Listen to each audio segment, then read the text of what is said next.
2/3. So as a 5-second board turns, we're getting ready to go racing once again here in Paris. Gates about to drop. Good reaction there from the Bud Racing Kawasaki and the Honda alongside him as well. But once again, like it was in race one, Calvin Fonvielle getting a flying start. Jules Pietra to his outside. Oh, Clout's down. Luke Clout gets tagged coming out of the first turn. He goes down. Jake Cannon there, the lead Kawasaki in that third place. But look at this. Riders going down. Luke Clout, one of those looking down as he got gear lever damage or maybe foot peg damage. I was about to say holding a nice tight line through there, and hopefully he's okay. But has this just blown his Prince of Paris chances? Because Bourdon is now in what, 5th position, 4th as he gets towards the end of the waves potentially. Yes, as he nudges up the inside of Jake Cannon. But how disastrous is that for our points leader at the moment? As soon as I say I don't see anything changing, he makes his first big mistake. We really didn't have a clear look at kind of how that went. It seemed like he was okay up the inside as it's been all weekend, and then he was not okay very quickly. So this is how it changes then. Bourdon, as it stands right now, will go on 12 points. Clout will be 7 behind as it is right now. So he's going to have to dig in deep just to try and marginalize or minimize that gap and get it back to at least level pegging. But has he gone into the work area there for work? I can't quite see, but I don't think so. No, he's down on the back straight, so he's still out on track, but he's got a massive gap to make, and it's only a 5-minute plus 1 lap race. And the problem is, Anthony Bourdon, yes, he's second, as Jake Cannon has found his way back past, but the Frenchman goes back by the Bud Racing Kawasaki rider, shows him an elbow into the sand section. Bourdon has been so consistent, hasn't he? A win in 3 seconds so far. You would imagine it is at least going to get back to second position and maybe even go and take the win, because it's Saad Suleimani who leads from Jules Pietra and Dorian Cotte of France, with Cannon 4th, Bourdon 5th. Yeah, and Bourdon is already maybe going to get a move made right here.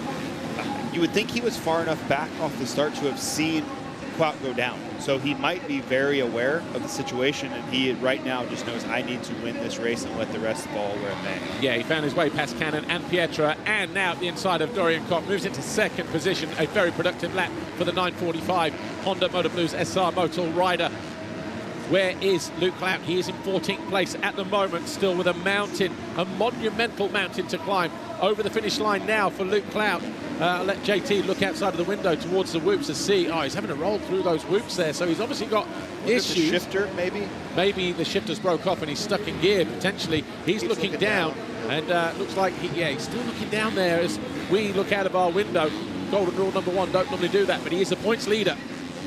And he lost a position in the whoops that time around. He just got up to 13th. I think it was Michael Lamarck that found his way by into that 14th place. So a disastrous race this then for Luke Clout, as Saad Suleimani leads the way on the TM. Anthony Bourdon trying to make hay while the sun shines. He is right there in second position, closing in on the Moroccan. But this is good for Saad Suleimani, leading, but not for much longer, because a bit of an elbow to the ribs there by Bourdon. And it's Bourdon who now leads on lap 4. Yeah, I mean, this is dream come true for Bourdon here. He had been great. Like, he was still very much in question who was going to win this thing, but it has been blown wide open now with that. Not only the crash from Clout, but I would say that the bike damage is more impactful, because in this field, if he could turn his normal lap times, he would be able to move forward really quickly, maybe back into the top 5, but not now. Not with the inability to really push forward. Yeah, disastrous. First corner, wasn't it, for Luke Clout? He was looking down as he picked himself up. He was looking down again a lap ago. He's having to roll through the whoop section, which is not ideal at all. And that is going to leave him with a massive mountain to climb now, because Anthony Bourdon here, he is going to be moving from 7 points to 8 points, having gone 1 and 3 seconds. He's looking at his second win of the weekend. Luke Clout, he'd gone 2 and 3 ones. That put him on 5, but all of a sudden, 14 points. That's going to stick him on 19. He's got to be stuck in second gear. Just watching kind of the way he's attacking the racetrack, he can't blitz the whoops at all. But other sections, he seems like he can attack through the corners. So yeah. Certainly something that's going to keep. There's no way he's getting back into the top 10. So it's either a broken or a bent gear shift. Yeah. Lever. Anyway, Bourdon leads, Suleimani second, Pietra third, Hugo Manzato is 4th. That's him, number 27, coming towards us now. And Calvin Fonvielle is next in 5th position on the KTM. Dorian Cock has faded to 6, Julian LeBeau 7. But Luke Clout knows that 14 points is better than 15 points if he doesn't finish this race, or even 16 potentially. But even still, that's a massive dent to his chances here. Fonvier looking to get up the inside of Manzato here, not going to make the pass stick there. How loose that dirt is now in that turn. Yeah, and it's so difficult to judge traction. You know, you're high RPM, trying to exit the corner of the rear, stepping out as Fonvier makes the pass here. Yeah, shuts him off on the exit as well, just to make sure.